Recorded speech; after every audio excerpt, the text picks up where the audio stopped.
Hello everyone, I greet in the name of God Almighty. My name is Apostle Silas, and today we have a very interesting video to react to, and this one says that who is the Almighty Allah? A very powerful speech. I believe that we all are going to learn from this video. So if today happens to be the first time of you checking out my channel, don't forget to subscribe to my channel and follow me on my Facebook and Instagram. And if you have any video you want me to react to, don't forget to drop it at the comment section and I'm going to check it out. So guys, before we get on to the video, I'm a theologian and I make this video not to discredit anyone's religion. This is basically for educational purposes, and I believe that at the end of this video we all are going to learn from this. So let's get on to this video and check this out. Allah subhanahu wa ta'ala is the greatest. He does not need your ibadah, does not need your concentration. Allah is not waiting for your charity. Allah's kingdom and dominion does not increase with your dhikr and tasbih and ruku' and sujood. We need Allah. We need Allah. We need Allah.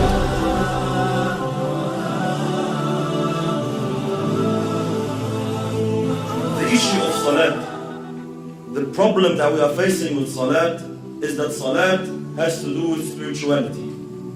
It has to do with feelings that come through your heart and thoughts that come through your mind. A successful Muslim, like Allah subhanahu wa ta'ala says, قَدْ أَفْلَحَ الْمُؤْمِنُونَ الَّذِينَ هُمْ فِي صَلَاتِهِمْ خَاشِعُونَ. Verily the believers are successful, they are the ones who have khushu' in the salat. They pray properly, they stand before Allah subhanahu wa ta'ala properly. A crucial step, a crucial cornerstone in achieving this target is to know who you're standing in front of. Who are you speaking to? Which words are you reading? These feelings, this set of feelings, they have to come through your heart, and the more they take you on, the more they are in your heart, the better your salat is. And the weaker these thoughts and feelings come to your heart, the weaker your prayer is. Most of us, my brothers and sisters, when we stand in our salat, we are daydreaming. That's the honest truth.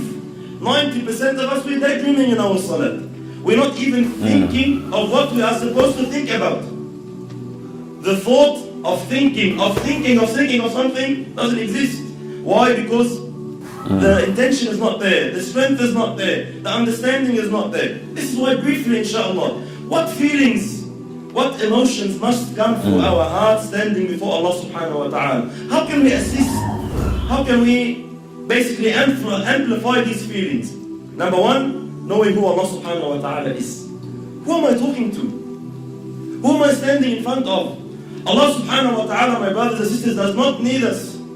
Allah subhanahu wa ta'ala is the greatest. He does not need your ibadah, does not need your concentration. Allah is not waiting for your charity.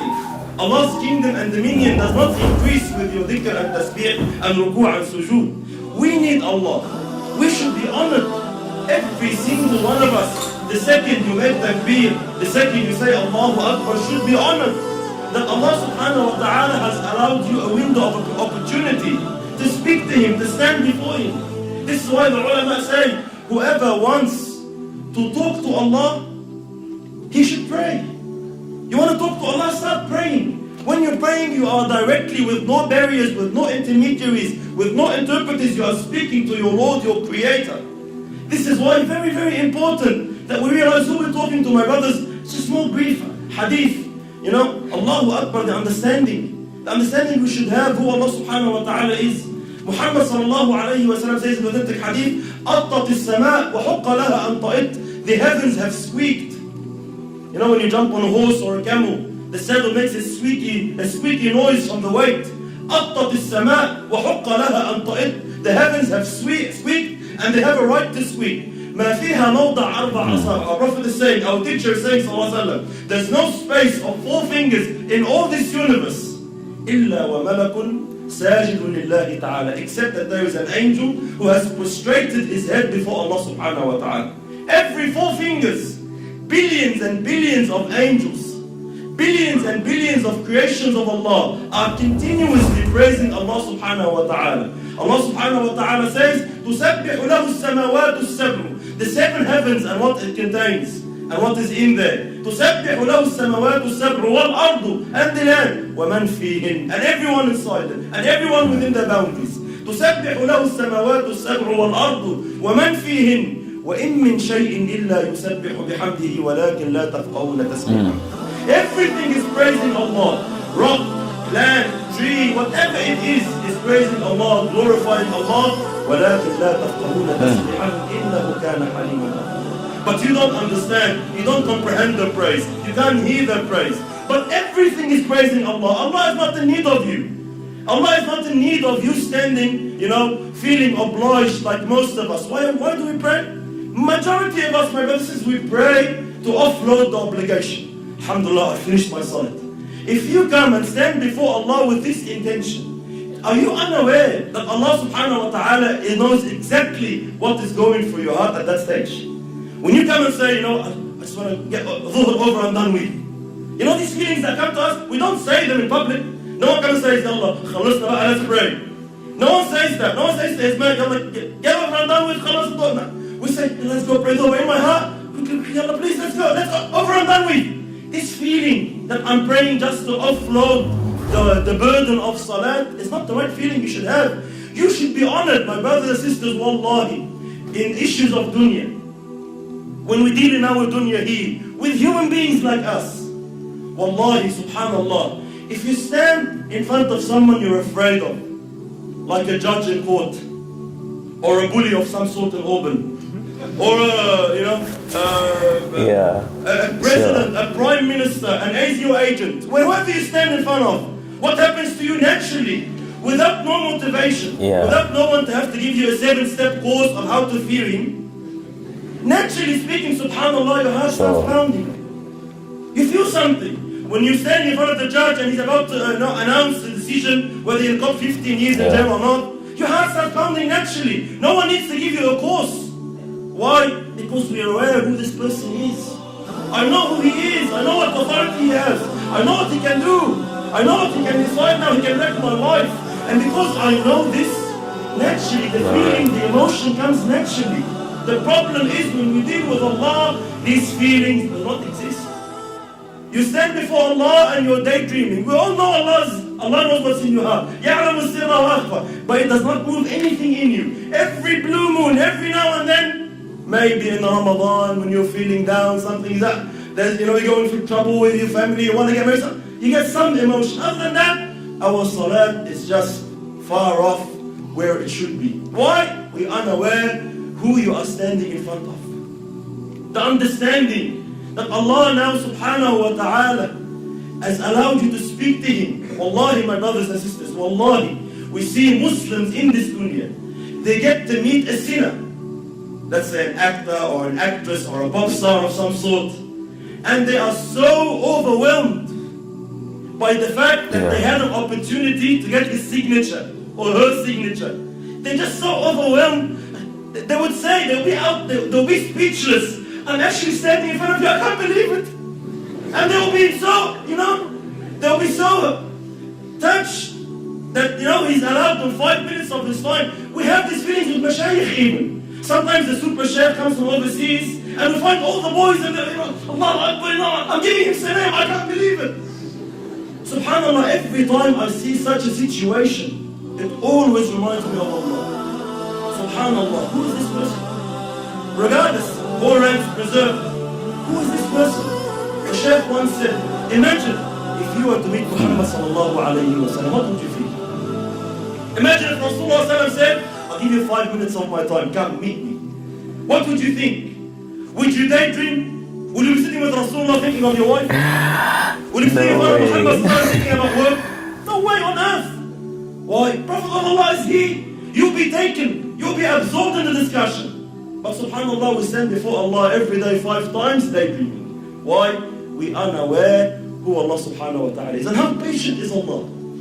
How merciful is Allah subhanahu wa ta'ala, my brothers? Imagine Allah subhanahu wa ta'ala knowing, seeing what's in your heart. He gave you everything. He gave you the wife you're busy with. He gave you the husband you're busy with. He gave you the job you're thinking of. He gave you everything you're thinking about that's distracting you from Him. And He knows that, and He is patient with you. He is Halim subhanahu wa ta'ala. He still accepts you. He still allows you. Subhanallah. Imagine a prime minister allows a peasant to come and meet him for 5 minutes. Says, alright, you have problems, come. I'll allow you to meet the Prime Minister. But the peasant comes, he enters the office, and he starts playing with things around in the office, forgets about the Prime Minister. What will happen to this guy? He'll be banned. You will never ever have a chance to meet the Prime Minister again. Why? You're an idiot.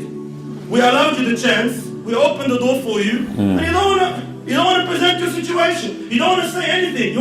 You get busy with something else. Why you come? Likewise, imagine Allah subhanahu wa ta'ala, the King of Kings, 5 times a day allows you an opportunity to speak to him, to complain to him, to beg of him, to ask of him, and you are dating him. And Allah subhanahu wa ta'ala still allows you. Allah doesn't ban you. Allah doesn't say, this guy is disrespectful. No, Allah is patient. Allah waits subhanahu wa ta'ala. You will understand. You will come back. So very, very important step on who Allah subhanahu wa ta'ala is. That's a very interesting video, listening to this very powerful speech, understand about who the Almighty Allah is. Of course, he has said some couple of things that we need to learn from as a believer, because we have, you understand, an opportunity to communicate, you understand, with our Maker, the Almighty God, you understand, himself, you understand. But then the truth about it is, how many times do we communicate with him? How many times do we present our needs to him? How many times do we call, you understand, upon him? How many times do we thank him, you understand, for everything he is doing, you understand, for us? How many times, you understand, do we appreciate him for the guidance and provision of all that we desire? How many times, you understand, that we call upon him? And that's why this video, you understand, was made. It was for me and you to reflect, you understand, on our life, and I'll ask ourselves, where is our priority, and how often do we call, you understand, our Maker? For a Muslim, of course, they are expected to pray 5 times, you understand, as being said by the Prophet. So it's been expected of you to pray and observe, you understand, the 5 times, you understand, prayers. For the Christians, of course, it's been expected of you to pray always, every time. You are supposed to be in constant, you understand, communication with your Maker. There's when you be able to get yourself involved into some of these practices, it's been expected that these will prevent you from committing, you understand, sin, because your mind, your heart, you understand, is directly, you understand, into God. You are in constant communication with him. So it's been expected of you not to do things that will go in contrary to what he has asked you, you understand, to do, as far as you are being obedient and you are doing according to how he has asked us, you understand, to continue, you understand, communicating, you understand, with him.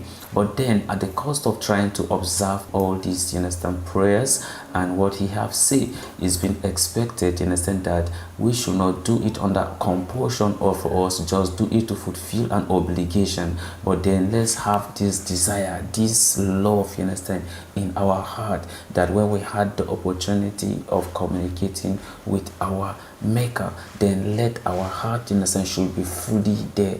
Let the concentration, in a sense, should be there, and not that, in a sense, it is time for prayers and then you are just doing it for the sake of, let it be that I have prayed today, and not necessarily that when I was praying that my mind was fully there. And that's why there's a need, in a sense, of this very commitment, okay, when we have the opportunity to communicate, you understand, with our Maker, with God, you understand, himself. What a privilege, you understand, we are having, because there are many, you understand, that probably could wish to be able to call upon him, but that they cannot, or they were not able to do so. Who are the ones, you understand, I'm referring to? Those ones, you understand, who are dead, right? If you die, you do not have that opportunity to be able to communicate with him, to be able to plead for forgiveness of your iniquity. But while you are alive, you have this very great opportunity to communicate with our Maker. And I pray that may we leverage, you understand, on that, you understand, and continue, you understand, appreciating God for all he is doing for us. And to my Christian, you understand, brothers, you are not Christian because you go to church. And you are not Christian because, you understand, you stay at home. And then you says that, you understand, you are a Christian. But you can be Christian and stay at home, and you can be Christian and go to church. All that is expected of you is to live and to do what he has asked you to do. This is what, you understand, you are supposed to do as a Christian. But if you call yourself a Christian, but you do not do what God have asked you to do at that point in time, you are not Christian, despite the fact that you can still bear the name and answer the name Christian, but you are absolutely not a Christian. And that's not what I wish for you if you are a Christian. But it is been expected that let our heart, understand, always be in God. Let's continue, understand, to be committed, understand, to his guidance, to some of the things he has said in the scriptures. Of course, he has given us, understand, the scriptures, understand, for guidance, for rebuke, and for training in all righteousness. So it's been expected of you to adhere to his teachings, and then to his prophets, to his messengers, and to all, you understand, he has sent to us. Of course, I know that some of those things, you understand, the messages they brought to us,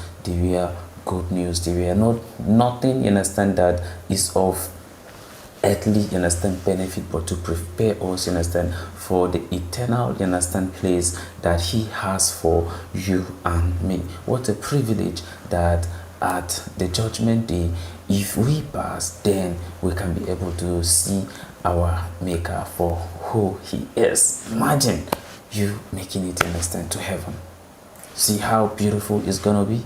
You see how memorable. I don't know how I'm going to express, understand, myself if I have the opportunity to be able to make it to eternity. Of course, that's my goal, and that's why we encourage one another that let our heart should not depart, understand, from God. As we are here on this temporary basis, our heart should solely, understand, depend on God, the author and finisher of our faith. So I know that a lot of you have thought and opinion. I want you to drop it at the comment section, or anything you want to say, you understand, concerning this video. I want you to drop it at the comment section.